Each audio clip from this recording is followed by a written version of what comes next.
أهلا بيكم معانا النهاردة هندخل في تفاصيل أحدث اتجاهات الشعر لسنة 2025. أهلا بيك. فعلا موضوع شيق. طبعا كلنا عارفين إن عالم الموضة ده بيتغير بسرعة جدا، والشعر ده جزء أساسي من شكلنا ومن إطلالتنا. أكيد طبعا. السنة الجاية دي بقى 2025 شكلها كده سنة التنوع بجد.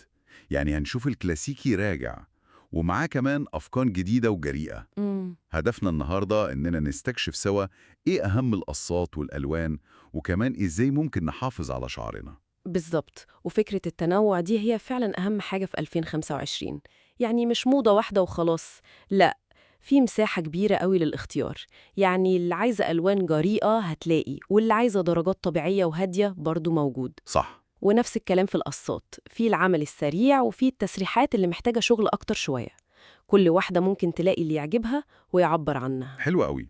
طب خلينا نبدأ بالألوان، لأن دي أكتر حاجة بتلفت النظر كده في الأول. تمام.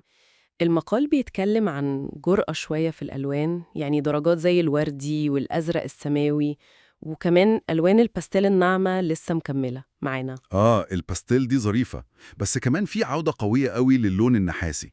النحاسي اللي هو كان اسمه النحاس الكاوبوي زمان. أيوة هو، بس راجع السنة دي بشكل يعني أدفى شوية وأعمق. والميزة فيه بقى إنه متعدد قوي، بيليق على درجات بشرة كتير من الفاتحة للقمحية. دي حاجة كويسة. وبيدي إحساس كده بالدفء والحيوية. يمكن عودته دي بتورينا إن الناس عايزة ألوان طبيعية أكتر، بس فيها لمسة مميزة يعني. جميل. ومن الدرجات الغامقة بقى لفت نظري قوي لون الإسبريسو. الإسبريسو ده تحفة. ده بني غامق كده عميق وراقي جدا، بالذات لو الشعر أصلا لونه داكن، بيديله غنى وتقل. مظبوط. وعلى الناحية التانية بقى لو رحنا للفواتح، لون الشامبانيا الأشقر بدرجاته الكريمية الدافية دي، ده بيدي شكل فخم وهادي، مش الأشقر الصارخ قوي. فعلا بيدي إحساس بالثقة كده. وفي كمان لون تاني حلو قوي، البروندي أو بروند. شاطرة بقى تقدر تظبط درجاته عشان تليق بالظبط على لون البشرة. يعني ممكن تخليه مايل للدفء أو للبرودة. فهمتك. وبالنسبة للباستيل بنلاحظ إنه بقى هادي أكتر.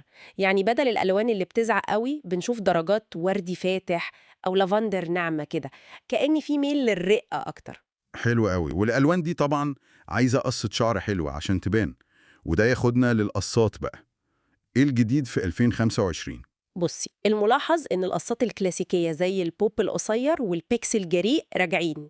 البوب والبيكسي دول ما بيروحوش أصلا. بالظبط، بس راجعين بلمسات جديدة يعني عصرية أكتر.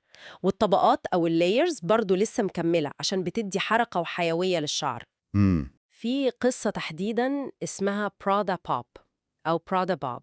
دي بتتميز بإنها يعني حادة ونظيفة قوي، قصيرة كده لحد الفك تقريباً، وشكلها النهائي بيبقى مصقول وأنيق من غير مجهود كبير في التصفيف. يعني عملية وشيك في نفس الوقت. بالظبط.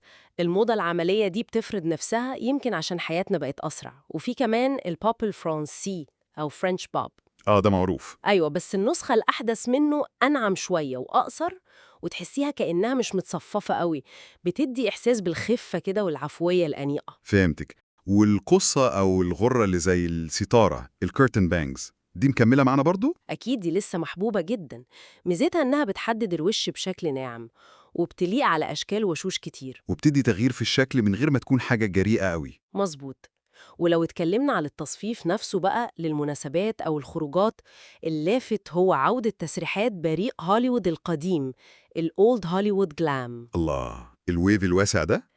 أيوة، التموجات الكبيرة الواضحة والشعر المصقول اللامع ده، كأن في حنين للأناقة الكلاسيكية الفخمة دي.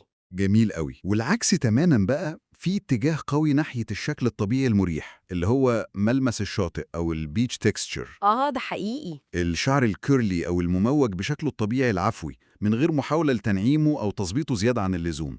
في تركيز كبير السنة دي على جمال الكيرلي الطبيعي، صح. وعلى فكرة قبول ملمس الشعر الأصلي زي ما هو. وده فعلا اتجاه مهم جدا، يعني دعوة لتقبل الذات والثقة بالشكل الشعر الطبيعي. وبنكمل في نفس الروح العملية مع تسريحات الشعر المرفوعة الكلاسيكية اللي رجعت موضة، زي إيه مثلا؟ زي اللفة الفرنسية أو الفرنش تويست. دي تسريحة بسيطة وأنيقة جدا، الشعر بيكون ملموم وملفوف لفوق كده بشكل مرتب، بتغير اللوك بسرعة وبتدي أناقة فورية. طيب نقطة تانية مهمة المصدر بيأكد عليها، وهي إن العناية بالشعر لازم تاخد نفس أهمية العناية بالبشرة. طبعا دي أساسية. وبيطرحوا فكرة إن لازم يكون في روتين يومي وروتين أسبوعي عشان نحافظ على صحة الشعر. بالظبط، الروتين اليومي بسيط ومش بياخد وقت.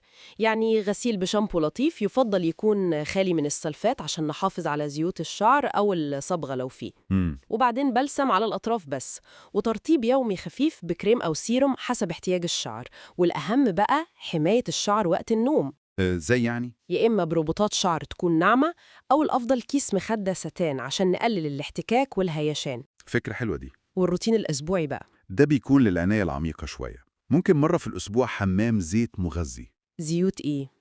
زيوت طبيعية معروفة زي جوز الهند، الأرجان، الزيتون، أو ماسك ترطيب عميق سواء جاهز أو حتى طبيعي معموله في البيت. وفي كمان فكرة تقشير فروة الرأس بمقشر لطيف. تقشير لفروة الراس؟ ده بينشط الدورة الدموية وبيشيل أي تراكمات وبيساعد الشعر ينمو صحي أكتر. يعني لو حبينا نلخص كده روح 2025 في الشعر، نقدر نقول إنها سنة التناقضات الجميلة؟ بالظبط. جرأة جنب البساطة الكلاسيكي مع لمسة عصرية، والمظهر المصقول قوي جنب الطبيعي الخالص. والأهم من كل ده هو التركيز على صحة الشعر نفسه. واللي لافت أكتر في كل ده هي الرسالة اللي ورا الموضة دي، يعني الدعوة لتقبل الملمس الطبيعي للشعر، والثقة بالنفس بقت واضحة قوي. صح. اختيار قصة الشعر أو اللون بقى طريقة للتعبير عن شخصياتنا أكتر بكتير من إننا بس نمشي ورا ترند معين وخلاص. يبقى السؤال الأخير بقى اللي ممكن نسيبه للمستمعين يفكروا فيه: إزاي كل واحد وكل واحدة ممكن ياخد من الاتجاهات دي اللي يناسبه فعلا ويعبر عنه ويحط لمسته الخاصة؟ سؤال مهم. يعني إزاي تكون الطلة دي بتاعته هو أو بتاعتها هي، مش مجرد نسخة من الموضة وخلاص.